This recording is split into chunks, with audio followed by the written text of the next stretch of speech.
Elles sont rapides, perfectionnistes, ne lâchent rien en piste. Elles se battent pour la victoire, claquent des pole positions, montent sur les podiums. Elles, ce sont 3 femmes pilotes qui rivalisent avec les meilleurs pilotes masculins dans le WEC, le championnat du monde d'endurance. La Française Lilou Wadou, 22 ans, est devenue la première à y remporter une course en GT, après avoir été la première femme pilote officielle Ferrari. Sa compatriote, Doriane Pain, 19 ans en LMP2, rêve de Formule 1, et l'expérimentée belge Sarah Bovy, 33 ans, dans l'écurie féminine Iron Dams, est la première polewoman de l'histoire du WEC.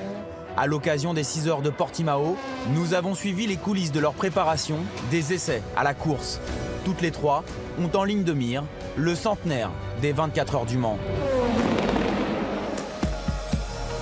L'annonce a fait grand bruit cet hiver. Après une saison en prototype LMP2, la Française Lilou Wadou devient pilote officielle Ferrari sur la 488 GTE. 22 ans et déjà chez elle dans l'écurie. C'est la Ferrari avec laquelle on roule actuellement en FIA WEC.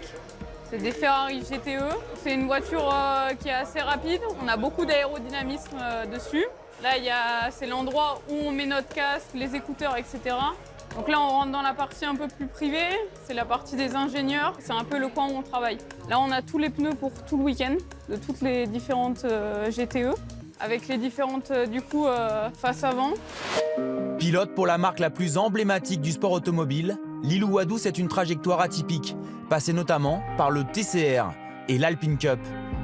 Ma passion pour le sport automobile, elle a commencé très tard, à 14 ans à peu près. J'ai été faire du karting de location avec ma famille, et puis ça m'a plu. Mes parents m'ont acheté un karting de compétition. J'ai fait 2 courses et ensuite j'ai commencé le sport auto à 16 ans.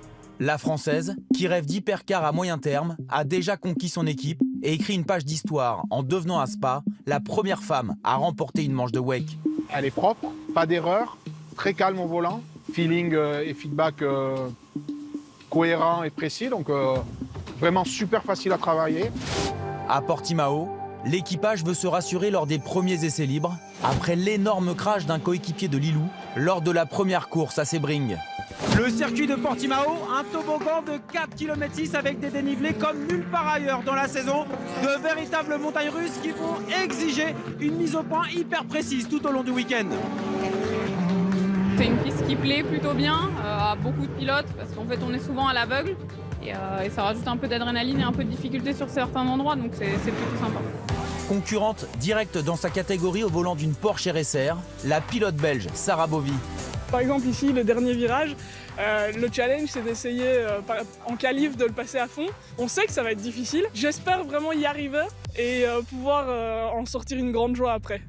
Et même, quand on a un père pilote pendant 20 ans comme Sarah, accéder au plus haut niveau de la course auto reste une épreuve de tous les instants.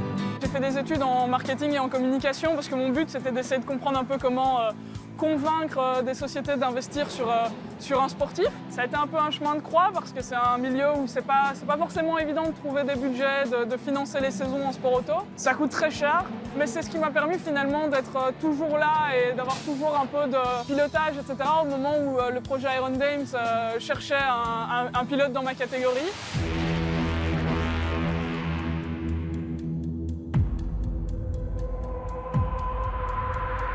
L'équipe des Iron Dames est le seul équipage 100% féminin du championnat du monde d'endurance LMGTE AM, la catégorie GT. Elle fait partie de la structure Iron Links et le but, promouvoir les femmes dans le sport automobile. À la tête de ce projet, Déborah Mayer, également présidente de la commission FIA des femmes dans le sport auto. Le sport automobile dans toute sa beauté, comme l'équitation d'ailleurs, est un sport mixte où les femmes peuvent être en compétition au même titre que les hommes. Je suis vraiment heureuse de voir ce projet évoluer, faire des émules, parce qu'on accueille de plus en plus de femmes, on les voit dans différentes équipes. Le plus bel exemple, Doriane Pain, membre elle aussi de la structure Iron Dams. À 19 ans seulement, Doriane Pain est déjà pilote en LMP2 dans l'une des plus belles équipes, Prema. La Française ambitionne tout simplement de rejoindre la catégorie de l'année prochaine, l'Hypercar. C'est un bon championnat pour apprendre. Et c'est du haut niveau. Il y a énormément de pilotes qui ont des années et des années d'expérience, qui ont roulé en F1. L'objectif à court terme, c'est d'aller en hypercar. Et ses débuts ont été éblouissants avec un podium lors de la première manche de la saison. De quoi impressionner ses coéquipiers, dont le pilote russe Daniil Kvyat, passé par la Formule 1. Dorian s'est très bien intégrée. Et on sait qu'à chaque fois qu'elle est dans la voiture, on est serein et confiant parce qu'elle fait du super boulot. Championne de France de karting à 16 ans, Doriane Pin, c'est un mental d'acier et une volonté à toute épreuve, avec un rêve dans le coin de son casque, accéder un jour à la F1. Depuis toute petite, je rêve de F1 et tout ça. Donc oui, on en a parlé. Il a vécu des choses incroyables. Quand on est une femme, dans un monde majoritairement masculin, il faut parfois se réorganiser. Sorry. Naked girl. Bonne humeur et complicité, les Iron Dames accueillent Doriane pour se changer. Elle est la seule femme chez Prema. J'ai la chance d'avoir un endroit entièrement dédié pour les filles, donc c'est cool. C'est parti. Retour chez Prema.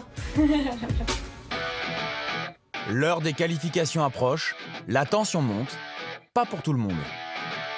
Plutôt l'excitation, hein. C'est le meilleur moment, c'est le moment où on peut s'amuser avec la voiture le plus. Les qualifications ne durent que 15 minutes. Il n'y a donc qu'un seul pilote pour la séance et les Iron Dames ont choisi Madame Pole Position, Sarah Bovy, la première pole woman de l'histoire du championnat du monde.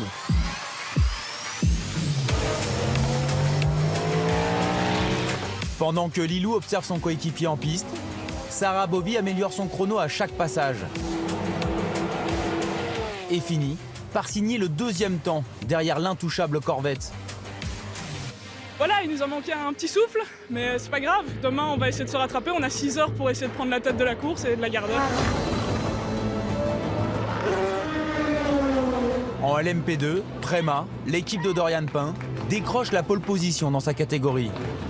Très très contente de ce qu'ils ont fait, de tout le boulot qu'ils ont fait depuis le début. Maintenant, on va être focus sur la course, mais à meilleure place qu'elle on pouvait espérer pour commencer. Ouais.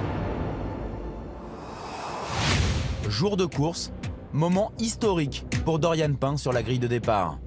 Deuxième course en LMP2 et déjà c'est elle qui est au départ avec la voiture et c'est tout simplement la première fois dans l'histoire qu'une femme pilote prend le départ dans cette catégorie prototype. Pas là pour la figuration, les femmes se sont faites une place de choix en endurance. Quand on voit Doriane, quand on voit Sarah Bovy ou Lilou Wadou, d'abord ça fait rêver les jeunes femmes. Et ça leur montre que c'est possible, c'est atteignable pour elles. Voilà, moi mon rêve c'est de voir une femme gagner Le Mans dans quelques années. Et c'est parti pour 6 heures. Le départ, moment crucial, à haut risque, se passe bien pour Doriane, satisfaite à la fin de son relais. Un bon départ, j'étais un peu bloquée avec les hypercars. J'ai maintenu le cap, le rythme était bon. Du côté des GT, Lilou Wadou prend le volant lors du deuxième relais et remonte sa Ferrari 488 de la 3e à la première position. C'est plutôt pas mal, on est dans un bon rythme. Après, on va voir la suite des 2 relais, mais dans l'ensemble, on est très bien. Pas fatigué, je pourrais repartir, mais je vais manger un peu avant. Les derniers tours sont cruels pour Doriane Pin et Prema, qui vont passer de la tête de course à la 4e place. Chez Ferrari, la victoire est toute proche. Il n'y a que 2 dixièmes de retard sur le leader dans le dernier tour. Mais il aura manqué quelques minutes de course. C'est bien parce qu'on va marquer des gros points en championnat et ça montre aussi qu'on a une bonne forme, je pense, entre tous nos coéquipiers, donc c'est l'essentiel. Sublime consolation, 2 semaines plus tard, Lilou goûtera au parfum de la victoire lors des 6 heures de Spa-Francorchamps. Les Iron Dames, solides, terminent 3e et s'offrent un nouveau podium. Ça fait plaisir, c'est le premier de l'année. C'est sûr qu'on préfère gagner, mais on a fait une très belle course et on a montré qu'on était tout compétitif. Ça va venir. Nos 3 pilotes ont encore prouvé que l'on devait compter sur elles. Toutes les 3 ont désormais les yeux rivés vers le plus bel objectif de la saison, les 24 heures du Mans pour l'édition du centenaire.